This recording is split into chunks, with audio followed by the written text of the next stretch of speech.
Baik, Assalamualaikum warahmatullahi wabarakatuh. Teman-teman sekalian, hari ini kita akan bahas materi tentang text mining ya. Coba kita ulang lagi, kita review lagi beberapa materi tentang web mining ya. Ya, kuliah kita adalah web mining, teman-teman. Tapi sebelum mengarah ke web mining, kita baiknya belajar dulu tentang text mining. Nah, bedanya apa? Kalau web mining itu sumber data kita adalah teks yang ada di web. Jadi kita harus melakukan proses crawling dulu, pengambilan data dari web. Tapi kalau text mining kita bisa atau sumber datanya bisa dari file yang ada di laptop atau PC kita. Nah, dari file PDF, file MS Word, file TXT, dan yang lainnya yang berbasis teks. Jadi web mining itu nanti prosesnya akan lebih panjang karena harus melakukan crawling data dulu. Baik, jadi kita akan fokus ke text mining dulu. Text mining. Text mining. Ini dulu dikembangkan dari data mining. Mungkin teman-teman sudah belajar tentang data mining. Nah, bedanya apa? Dua mining ini, kalau data mining itu sumbernya adalah database, kalau text mining sumbernya adalah dokumen.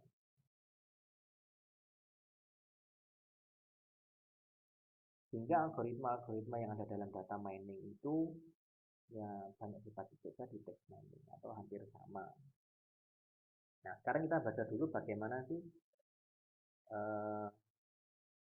alur dari text mining itu atau cara kerja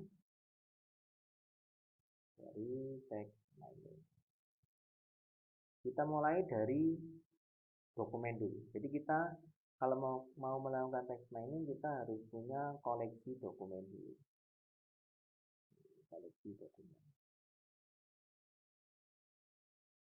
Ya, koleksi dokumen.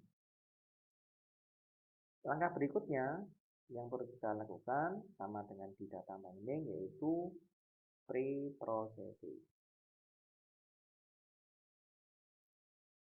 Pre-processing. Dari pre-processing ini kita hasilkan dataset.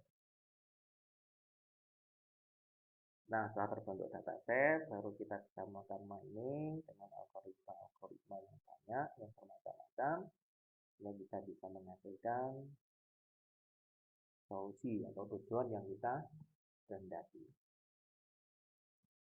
Nah, di pre-processing ini teman-teman ada banyak yang perlu kita lakukan. Ya, yang pertama adalah case folding. Apa itu case folding?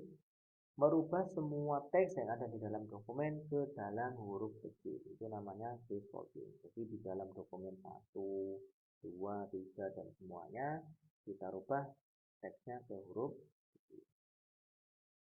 Proses berikutnya yaitu tokenizing. Apa tokenizing itu? Yaitu proses memecah setiap dokumen ke dalam bentuk kata. Jadi misalkan di dalam dokumen itu ada paragraf, ada teks yang banyak, kita pecah ke dalam bentuk kata-kata. Tentunya akan banyak sekali nanti kata yang terbentuk jika teksnya panjang. Berikutnya adalah filtering. Apa itu filtering? Filtering adalah proses menghapus stopword dari dokumen. Stopword yaitu kata-kata yang tidak memiliki arti atau makna. Contohnya, stopword itu dan, atau, tetapi, akan, tidak, misal, adalah, yang, itu adalah stopword dalam bahasa Indonesia. Nah, itu harus kita hapus dari dokumen. Itu namanya filtering. Nah, kita harus punya dalam proses filtering ini stopword dalam bahasa Indonesia. Itu apa saja?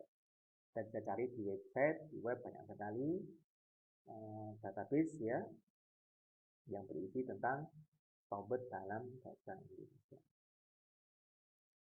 Baik, selanjutnya yaitu stemming. Apa itu stemming? Stemming adalah suatu proses untuk membentuk kata dasar. Jadi setelah kata itu kita scaffolding, tokenizing, dan filtering, kita bentuk ke dalam bentuk kata dasar. Misalkan ada kata-kata sapu, menyapu, maka bentuk dasarnya adalah sapu. Menggambarkan, bentuk dasarnya adalah gambar. Bekerja, bentuk dasarnya adalah kerja. Itu adalah proses stemming. Dan itu kita lakukan di seluruh dokumen. Algoritma yang bisa kita pakai untuk proses stemming adalah salah satunya Nafis Adriani, ada lagi Hawari atau apa ya yang ada di Python, lupa ya, bisa cari lagi. Nah teman-teman, semua proses ini kalau teman-teman menggunakan bahasa pemrograman PHP atau Python itu juga ada library-nya, tinggal pakai saja. Jadi mempermudah kita. Baik, preprocessing. Nah, preprocessing ini adalah prosesnya yang lebih besar effortnya atau usahanya daripada nanti kita proses mining ya. Jadi ini prosesnya yang butuh waktu lama itu di preprocessing. Teman-teman bayangkan kalau kita punya 100 dokumen, kemudian dokumen ke satu itu ada 1000 kata. 1000 kata itu sedikit karena paling satu halaman. Nah itu harus kita preprocess semua. Tentunya ini akan butuh atau memakan waktu yang banyak. Inilah teman-teman cara kerja dari text mining secara umum ya, secara garis besar seperti ini. Nah, algoritma yang aja Pak yang nanti bisa kita pakai banyak, tergantung tujuan kita itu nanti apa. Kita pilih algoritmanya. Baik, untuk lebih memahami tentang text mining, kita akan langsung masuk ke studi kasus. Sebenarnya text mining ini bisa kita gunakan untuk apa sih? Ya, text mining ini bisa kita gunakan untuk apa? Macam-macam. Bisa kita gunakan untuk searching, ya, kemudian untuk clustering juga bisa,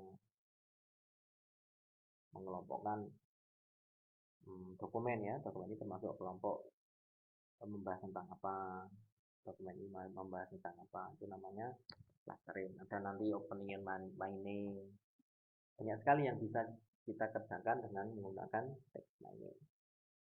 Baik teman-teman, kita akan lanjut pembahasan text mining ini dengan studi kasus ya.